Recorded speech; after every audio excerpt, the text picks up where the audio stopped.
Hey everyone, I have a very exciting show for you today. I have a show that was sponsored by a father.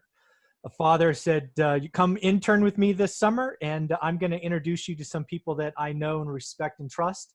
And this interview is one of those meetings. So let's welcome both Dylan and Bo to the show. How you guys doing? Good. How are Doing you? good. Awesome. Why don't you guys just quickly introduce yourself? Why don't you go first, Bo? It was your idea to challenge your son to do this, and then we'll go to Dylan after that.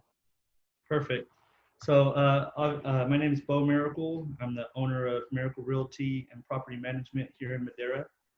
Also the owner of CrossFit Madera. So dual industry, completely separate industries, but both I have a high passion for. And my son Dylan is now interning, as you said. And so my goal was to basically once every week introduce him to someone, like you said, that is willing to give some gold nuggets of knowledge and maybe just kind of some basis and a little bit of how they established their portfolio or the direction that they went. So he didn't know that I was planning that ahead of time, but we've been pretty consistent with that thus far. We've talked to a developer here in Madera who's very successful. We've talked to Jason Pritchard. We went to his office, and he was Oh, that's awesome. he blessed us with a meeting also, and then now yourself. And so just kind of keeping that consistency. I'm excited to have him. He wrestles for Cal Poly, so he's never really had this time, but through this pandemic or COVID thing, he's been home taking online courses through Cal Poly. Got And it. so he's been home the longest he's been home in over about 2 years now. So Cool. it's been a blessing. I like it. And it's a great challenge. So, Dylan, you want to say a little bit more about yourself before we jump in? Yeah, I mean, he definitely said just about everything I could, but like you said, yeah, I'm Dylan Miracle. I'm the son. I'm interested in real estate. I'm kind of, in the past year and a half, I've kind of really dove into just figuring out finances and trying to build a really good structure. And with that, Okay.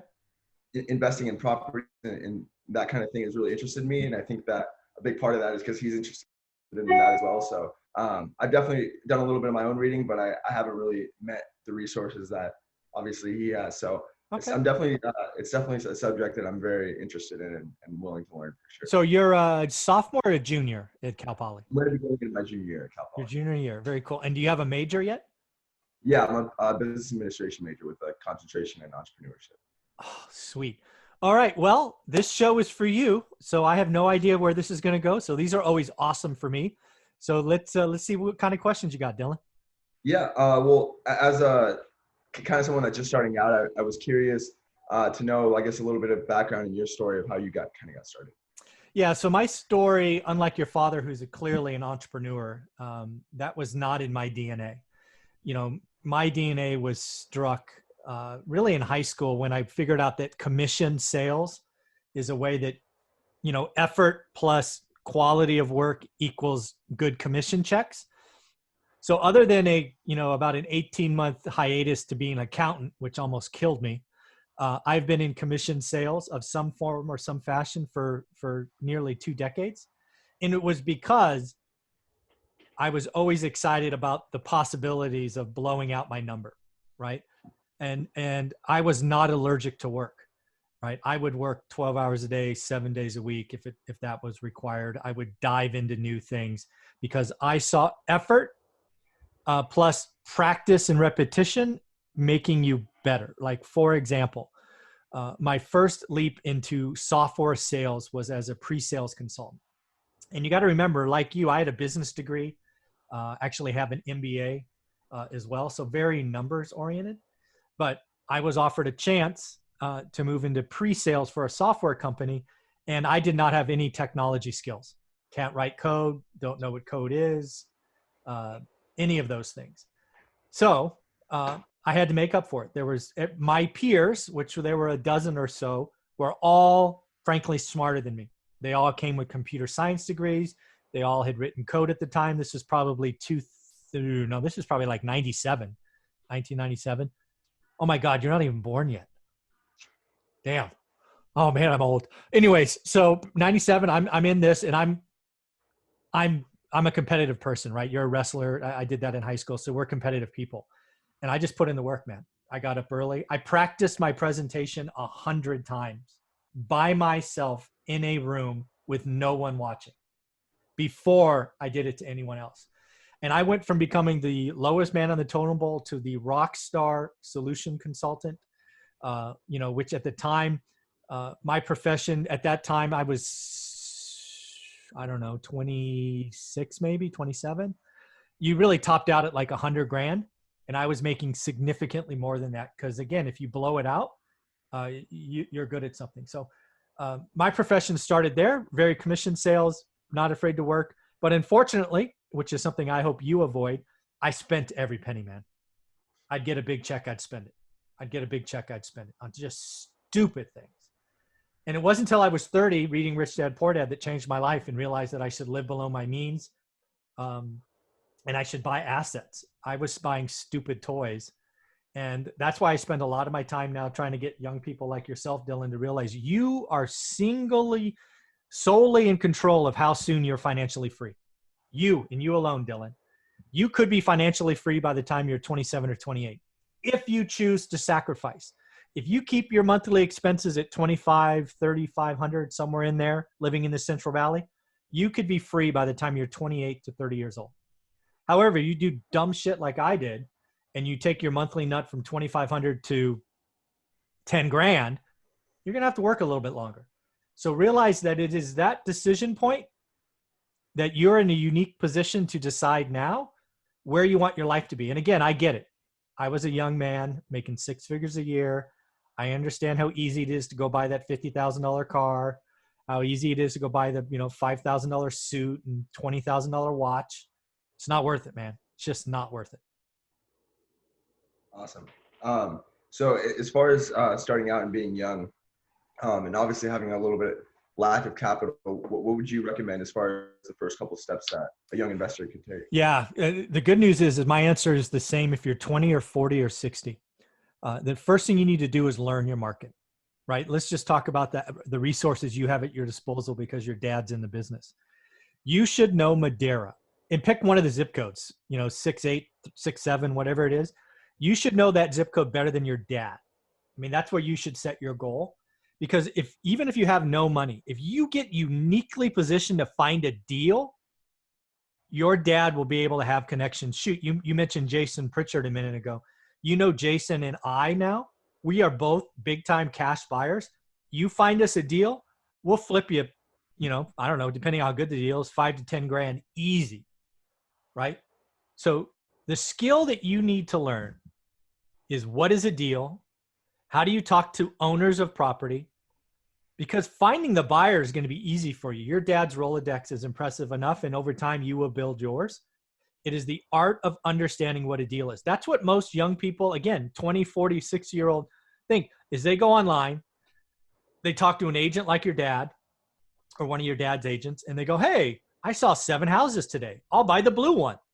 How do you know the blue one's a deal? I mean, you don't. And especially in a market today where the supply is just stupid low, it's hard. So I have a course or a free activity which you should check out on my channel called the 75-Day Hard Challenge. 100% free. It is something us wrestlers will do because we're just disciplined freaks, right? Go look it up. There's 8 tasks that you do over 75 days. Pick one of the zip codes in Madera, an asset type. But very good chance by the end of that, you will know that market better, at least maybe not better than your dad, but better than most agents. And that's where you start. You have to find deals because finding a buyer with the Rolodex that you already talked about with, 2 of the 3 people, getting paid for your expertise will be easy. Gotcha. Awesome. And then as far as like, you mentioned that you're kind of a workhorse and you kind of work your face off until you kind of figure things out. What were the few things that you were doing when you were jumping into real estate that you really worked hard at and kind of dug your nose into to kind of get good at?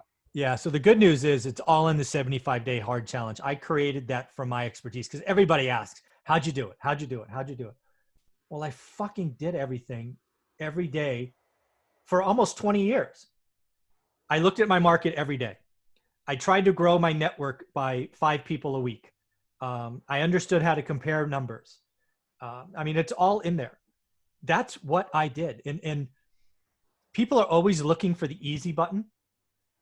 There's no easy button. It's work, focus, and execution, right? Have some discipline. The one thing I learned from wrestling, being a varsity wrestler as a freshman and sophomore, is you've got to be disciplined. You've got to do it. You got to maintain your weight. You got to do all of these things. And wrestling is the hardest sport. It's harder than football. It's harder than cross country. It's hard. So you have it. If you're wrestling in college, you have discipline. Use that. Most, like 90% of your peers, probably 95, don't have it. Run them over. Just run them over. And you could be free by the time you're 28 or 30, and they'll be, they won't be there. That discipline, man. Use that skill. Gotcha. Well, thank you for that. I appreciate you. You're also kind of a hype man, so I appreciate the words of encouragement for sure.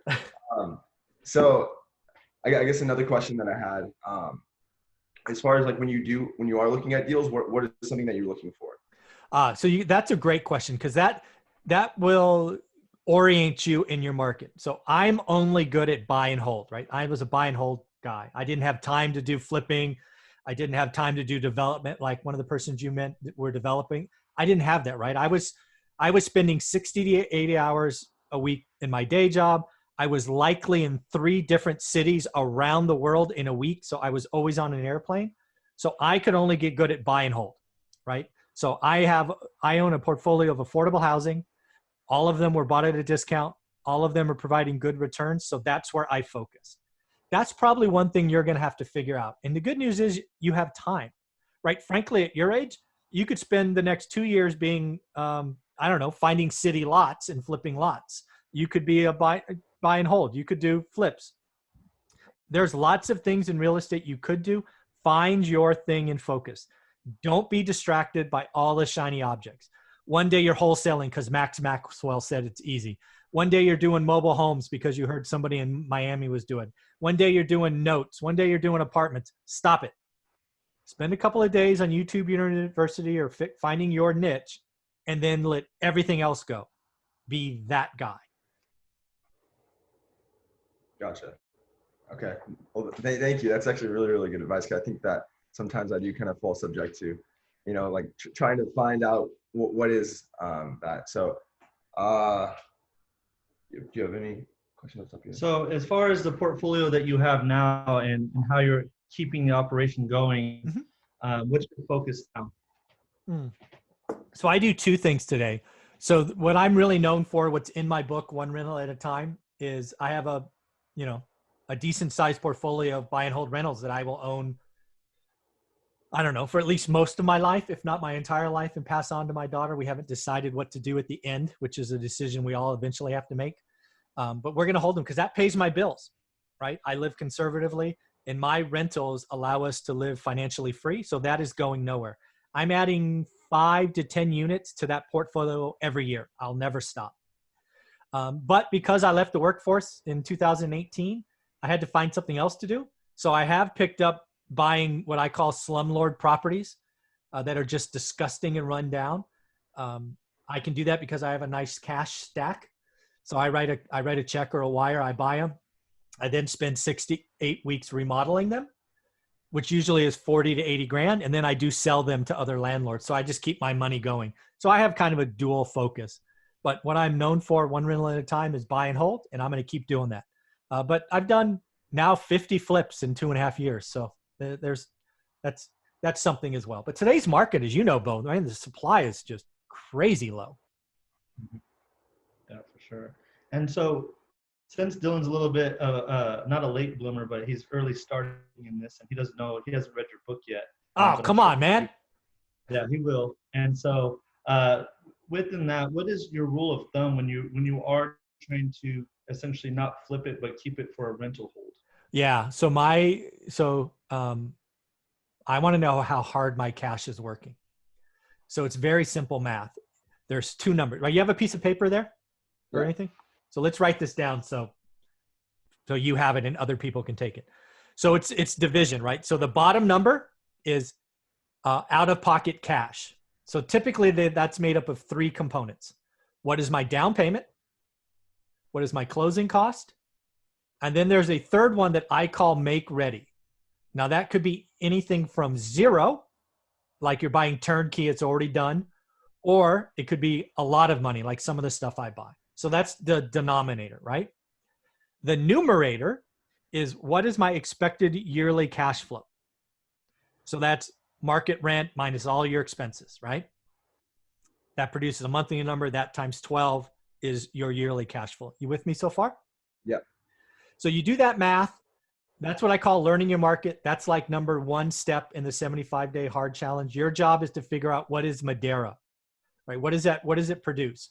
And at least in Fresno proper, it's a 6% today because I watch it every day. So my goal is A, understand your market, which Madera could be different. But B, if I understand the base is 6, I want to find 7s and 8s. I always want to do good or great deals. I do not want to do average. The beauty of being a buy and hold investor is you don't have to say yes to everything. If you know what average is, you can find good or great. So that's what I do. So in my market today, I want to find something 7.5% or above. But Bo, you remember 2010? I was looking for 15%, right? The markets are different. So that's why you have to look all the time because markets go up, markets come down, markets go up, markets come down.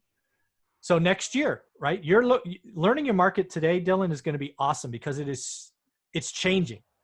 And maybe next year when all this forbearance and all this other unemployment pain comes through, inventory could go up, which means prices might come down. I don't know. But if you watch it every day, you're going to see it happen. And when you watch every day, like I still look at Fresno every day after 20 years, I can see it.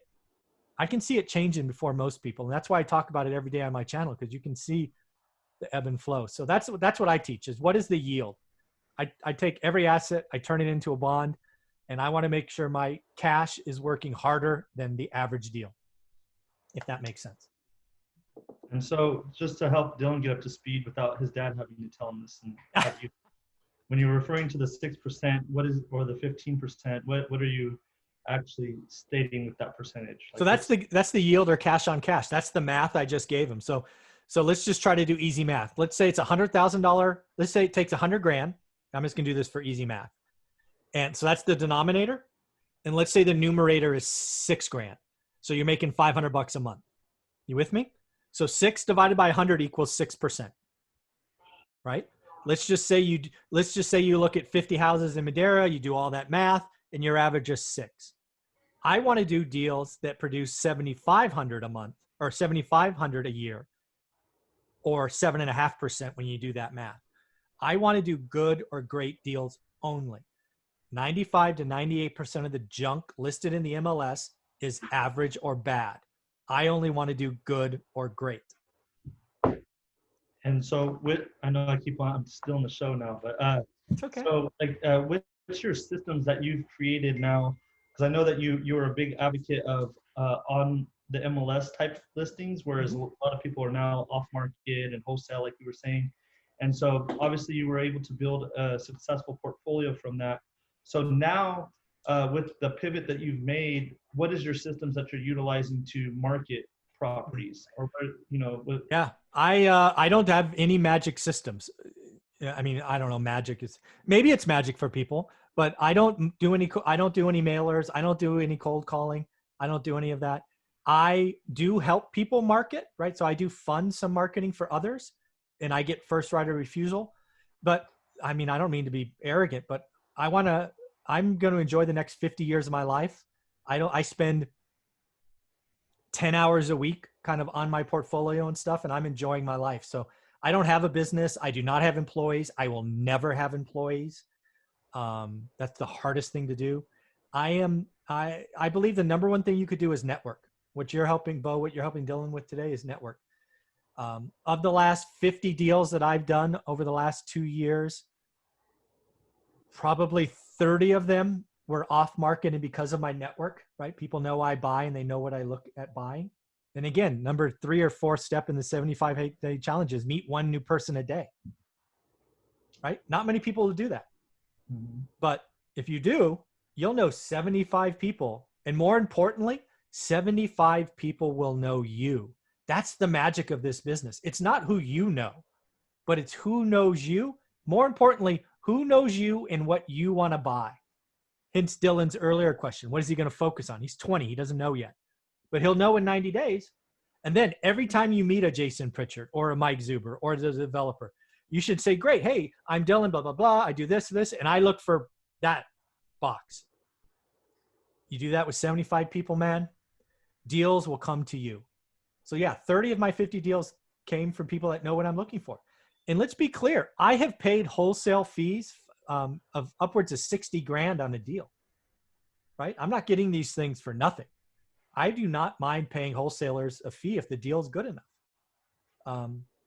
So yeah, I don't have systems. If you call it a system, I guess it's a system for some people. I try to meet as many people as possible. I try to say yes every time somebody asks for something, because I truly believe it's not only who knows me or who I know, but it's who knows me. And again, remember, I've never lived in Fresno. I've never spent the night in Fresno, right? You have such an unfair advantage living there. You should crush me, right? You could crush me, Dylan. Your network could be twice mine inside of 2 years. And I've been doing this 20 years if you focused on it. That's what I think.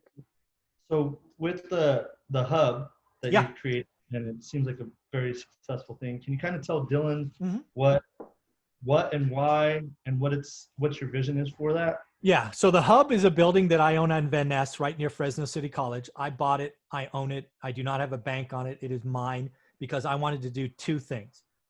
First, I wanted an anchor in Fresno that is one rental at a time. It is my office in Fresno when I'm there, because I want to be able to help people for the next 50 years. Buy, sell, learn, all of that stuff. So that was the vision when I bought it.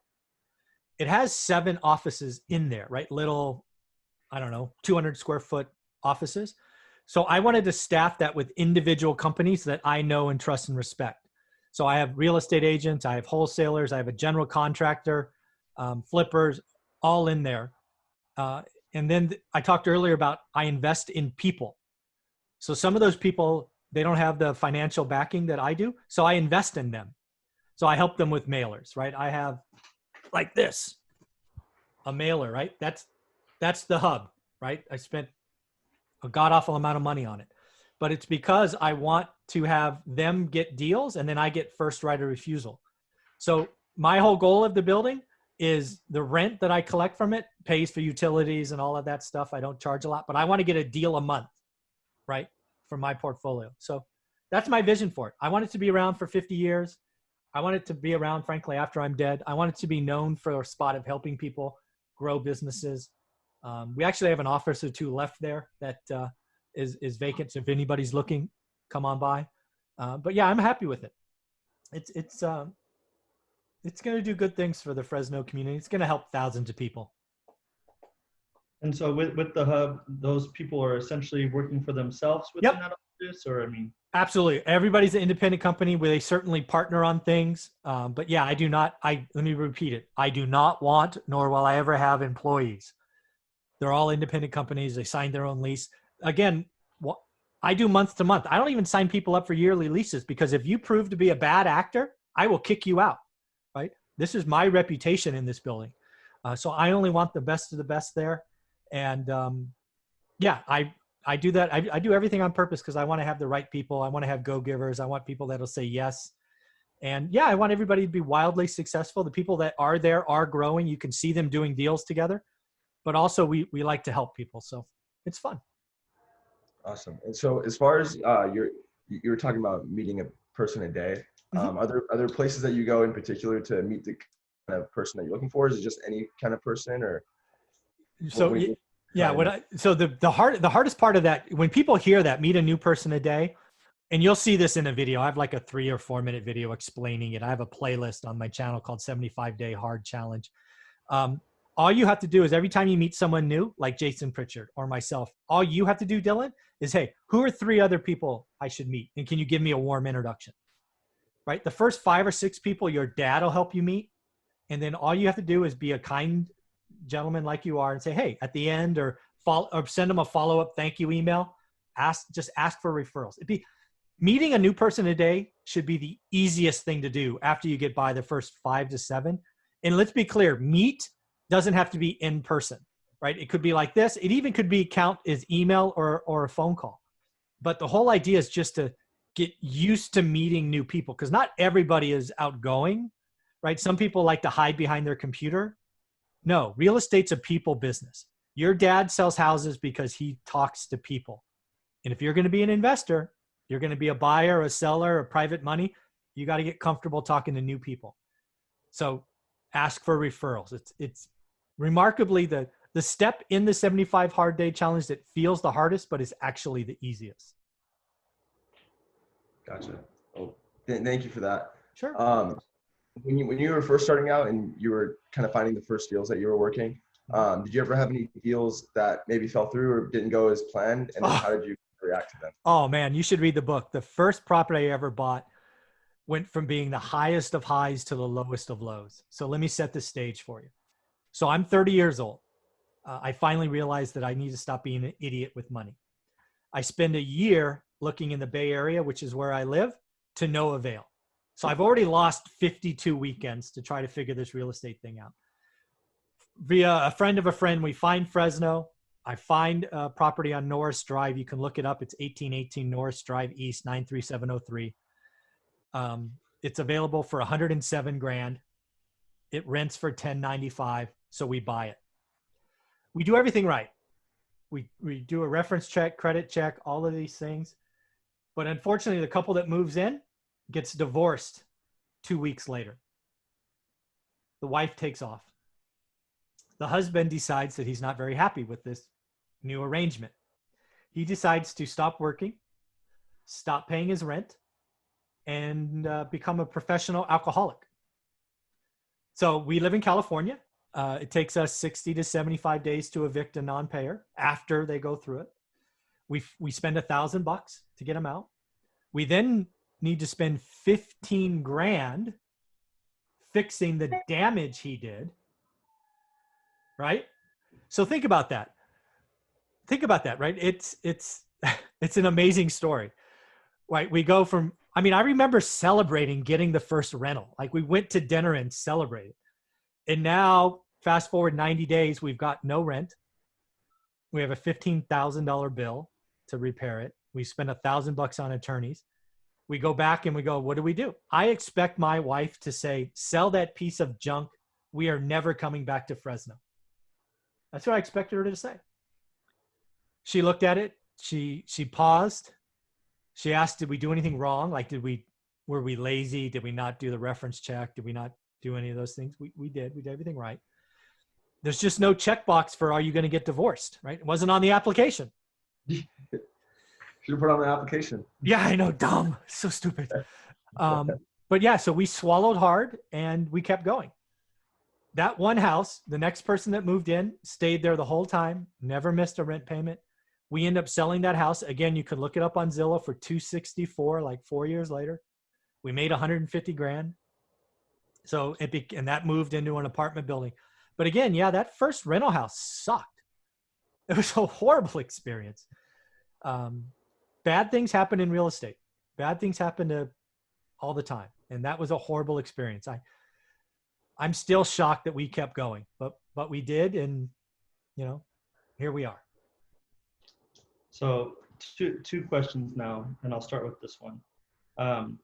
So Dylan's eager to learn to obviously create a system. He's going to have to obviously network, but more importantly, he's going to have to find properties and make calls. So we talked to Jason Pritchard, and he gave an amazing, he just threw out a bunch of nuggets, obviously, because he has great systems. Yeah. For cold calling, who would you refer to Dylan so maybe that he can learn from one of the better ones that are very comfortable? I mean, I know we went to a meetup with Pace and them. Yeah, and Pace Morby. Yeah. That was pretty good. But someone maybe a little bit more local, a little bit more easier to contact. Yeah, I would actually leverage Jason's relationship with Scott Farrow. Scott Farrow is a lot like Dylan. He might be 20. He might be 21. I think he's 20. But he came into the business green, and just last year he made 100 grand. Right. And now I've heard Jason say, I don't know if I'm sure he's told this to Scott. If not, sorry, Jason, if Scott ever hears this, but he now trusts Scott to do the whole initial appointment, cold call, write the deal, and move forward. So Scott has come a long way. I've worked with Scott a couple of times. We've done a deal together. He helped me out several times. So I would recommend, it's always nice to get someone in your age bracket. I would reach out to Scott Farrow. That'd be my number one. And again, he's local. Oh, relatively local, 20 minutes down the road.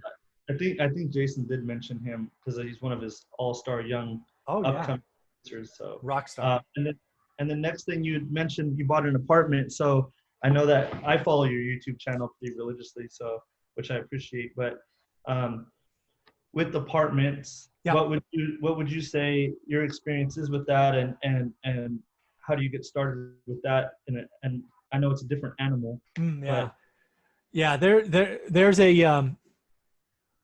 There's a well-known marketer named Grant Cardone that says bigger is better, right? So multifamily has really had an uptick the last couple of years. I would tell you, frankly, don't start there. The market is overpriced. Multifamily is about to have some pain as all this bridge loans and financing blows up. There's a lot of syndications that are going to blow up. Anybody doing deals today in multifamily is operating in a world of no price discovery, right? Sellers, and I'm an owner, sellers remember January and buyers want next January. This is a very messy time for multifamily because lending has changed. Cap rates are changing. Economic vacancy is changing. It's just messy. I think if somebody were to start multifamily as a 20-year-old today, they would probably do a lot of work and make no progress. So I believe the single family home, especially of workforce housing, is going to be without question the best investment for the next 5 to 10 years. And then more importantly, Dylan, you got to read the book, because what you'll have in front of you by 2025 is the ability to take some houses and do what's called a 1031 exchange into multifamily. That's how I went from 8 houses to 80 units with no new money, all 1031 exchanges. I think I'm going to repeat it. And again, I'm telling Dylan what I'm doing today. I am only looking to buy houses today. I sold apartments in last year because they're overpriced. Not to say that I wouldn't take a deal if it came down, but they are so grossly overpriced today. I won't touch apartments. I'm only buying houses today. So I'm at least telling Dylan what I'm doing. Thank you. And then as far as your portfolio, I know that it sounds almost biased to Fresno, which I can appreciate, but do you have any deals in the Bay Area or in your surrounding areas? Yeah, so I only invest, my entire portfolio is in Fresno. I believe learning a market is your number one thing, and I'm lazy. I have no interest in learning another market. We do have assets in 3 other markets, but they are either a primary home or a second home for us. They're not really rentals. So my I don't know, 80% of my net worth, whatever it is in Fresno, and I'm not going anywhere. I've looked at Texas. I've looked at Arizona. I'm not going anywhere. I'm staying in the Central Valley. Awesome. And then, because I've read your book, I know there are some disciplines that you've done very comparable to Rich Dad, Poor Dad theory. I think that's another great book. Yeah.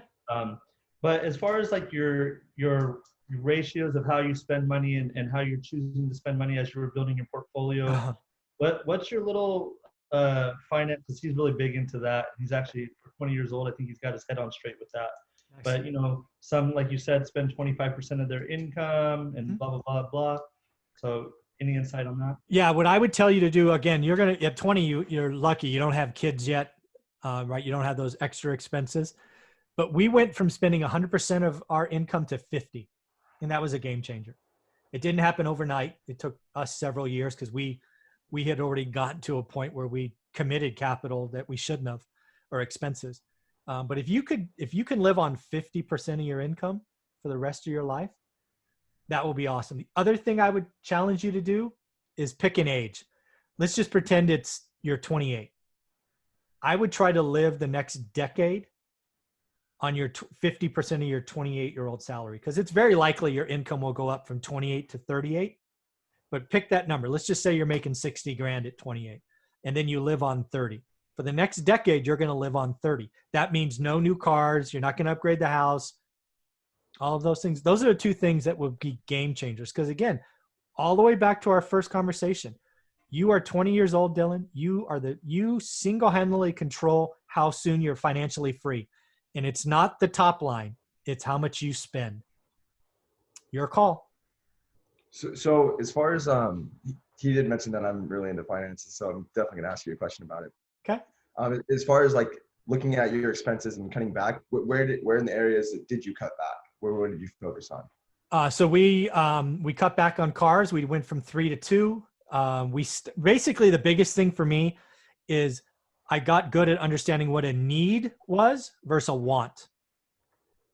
That was the biggest thing. So what do you need? Well, we needed a roof over our head. Want, did we need the latest iPhone? No. Did we need to make sure our daughter had school supplies? Yes. Did we have to go on a family vacation? No. Right? So really get disciplined, need versus want. What I would challenge you or others watching this is take out your credit card statement or your debit card or wherever your expenses are and go down that list religiously every month and write N or W, need or want. And then take it to your dad or someone you trust and have them audit it. Because I promise you, some of the things you will call a need aren't needs, they're wants. So we covered 100% of our needs. We covered 30% of our daughter's wants, but zero of our wants. And that was a game changer. Awesome. And then when you're looking to sell portfolio or part of your portfolio to maybe buy new ones or whatever, what's your general rule of thumb that you're trying to look for, maybe as far as equity position, or maybe it's not cash flowing that percentage that you stated earlier? Mm-hmm. Yeah, I sell for 3 reasons and they're different. So single family homes, it's in the book. My number 1 rule is the affordability index. There's a gentleman that I stole that from. His name's Bruce Norris, who has studied California for the better part of 3 decades. And you could look at California's affordability chart. And when the affordability index gets below 20%, it is time to sell. So how did I know it was time to sell Fresno in 2006? Affordability was like 12. It was just god awful, right? I sold a house on Norris Drive, which you can look up, 1818 Norris Drive East, for $264 in 2005. Today, in 2020, it's worth $190. 15 years later, it's not even back to that price. So I will sell when things are in houses. This is a housing number, is the affordability index. So today, for example, I have a house on Arthur. I actually don't remember the number, but I think it's worth 200 grand today. I did the math for an older video. If for some reason supply stays low and we go on explosive growth, if it gets to about 375 to 380, I'll sell it. I'll kick the tenant out, sell it, right? So that's houses. Multifamily. I watch cap rates and how stupid investors are getting. One of the reasons I go to meetups and I speak is I want the questions at the end of the show. And if you're on my channel, you can go back and look at what I was talking about last summer. I was screaming, sell C-class apartments. And that's what we did, because you were taking Fresno cap rates, which should have been 7 or 8, down to 5. And I've owned them during a recession. And yes, 2019 wasn't a recession year, but I knew a recession was coming at some point. So when cap rates collapse, the risk trade is not there. So we sold 50 units of apartments last year to raise cash because I knew at some point it would blow up. I didn't know this virus is coming. I had no idea. I just knew a recession would come, and C-class apartments suck in a recession.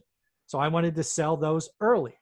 And then lastly, as you brought up, Bo, there's an occasion you buy a property that just doesn't perform and you've tried everything. I will sell the bottom. I'll sell the worst performer every year or every other year for sure, just to get rid of it. I don't like headaches. So those are the 3 reasons I sell. Good. And then I know you're a big statistics, numbers, and analyst guy. Yeah. So with everything that we're going on, or everything that we're undergoing now currently, what's your prediction or your theory? I know you don't have a crystal ball per se, but where do you see the market going in a year? Yeah, so let's specifically talk Fresno. It's the only market I know, right? Central Valley in general. So I believe Fresno is going to be in a bifurcated market. And I think this is true for most of the country. I think you have the jumbo market, which I think for Fresno is 404 grand and above, or maybe it's 414, something like, call it 400 grand. There's that high end market, which is really going to slow down, in my opinion, right? You're seeing days on market expand. That's where you're seeing inventory build up. So I think that will slow that could come down. I'm already seeing price drops in that area, but I think stuff below the jumbo limit and really below the median, which is for Fresno's 264, that market is on fire. And that is all about supply. If supply stays down for 6 months, we could see double-digit price increases. I did a video about Fresno the other day, going back to 2003, 4, and 5. There were years where Fresno saw double-digit price appreciation year after year after year. And if supply stays where it's at, it could happen again. We could be right on the cusp of 3-year run of double-digit appreciation. But if we get to next year and a wave of supply comes from foreclosures and short sales, that will stop it in its track. It's all about supply. If supply stays down, prices shoot up. If supply comes on because unemployment and the economy blows up, then prices come down. It's 100% supply oriented. So my crystal ball doesn't know which way it's going to go on supply. Part of me thinks supply is going to stay low and prices are going to shoot up. I'm like 60-40. Prices are going to be double digits this year. Awesome. And then next thing is so again, if Dylan was to take 3 referrals from you today and keep his focus with residential, aside from Scott, who would you name? I'll give them those outside of this call because I don't want these 3 people to get 1,000 people calling them. But yeah, send me a follow-up email and I'll make 3 introductions.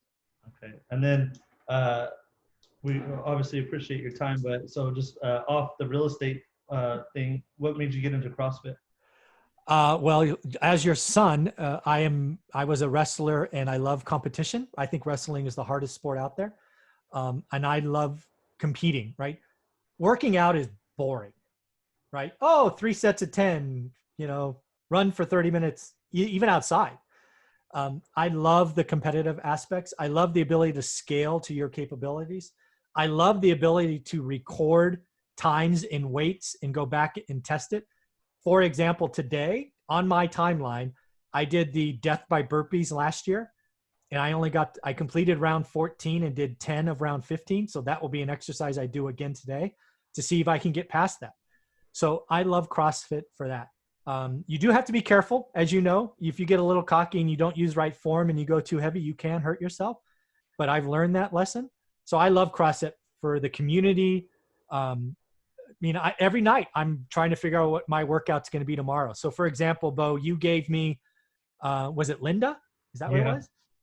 So I only have 2 bars at home. So I did a version of Linda. So I did 10, 9, 8, 10 through 1. I did 3 workouts yesterday.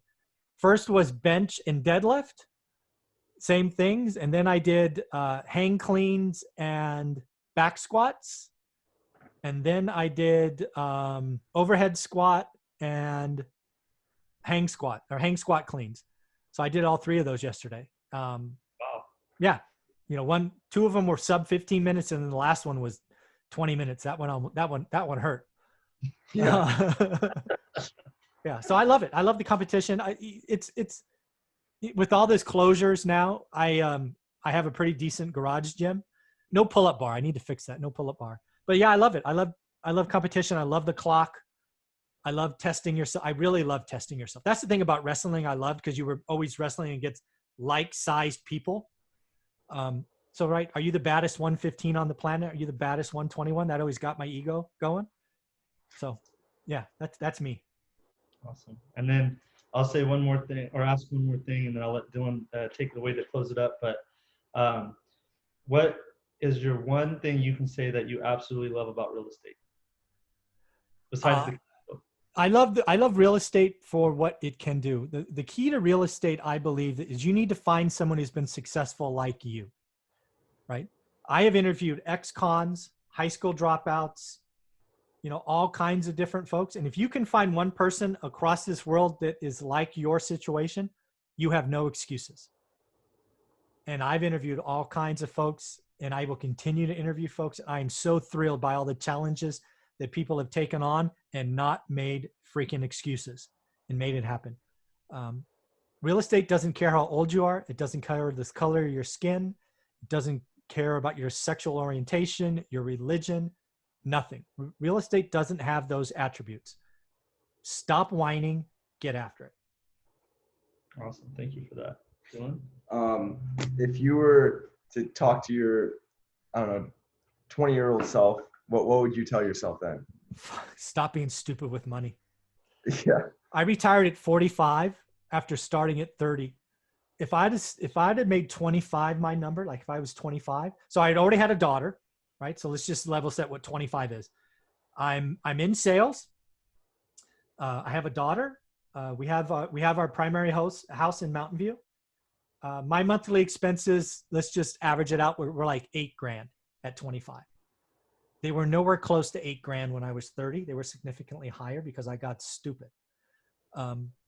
I could have been done by the time I was 33 or 34. I wasted 11 years of my life. I mean, fuck, stupid. Out of all the as you're calling it, stupid expenses, out of all of those expenses, what was the coolest one that is the most memorable to you? I bought a $50,000 car when I made 30 grand a year. Wow. What was it? I bought a 3000 GT SL Mitsubishi. Pearl white. I still remember it was a gorgeous car. I love that car. It was dumb. You know how expensive it is to be 24 and have a freaking car that goes a gazillion miles an hour? My insurance was like $4,000 a year or something. It was crazy. That's awesome. Well, I think that we've covered a lot of stuff, and I definitely want to maybe do another one in the near future, but I super appreciate you taking the time and Anytime. Mentoring Dylan here a little bit. Yeah, thank you. Yeah, make sure you give Dylan my number. He can call me, reach out anytime. It's all good. All right. I appreciate that. All right, guys. Take care. Thank you, Michael. All right. Have a good one.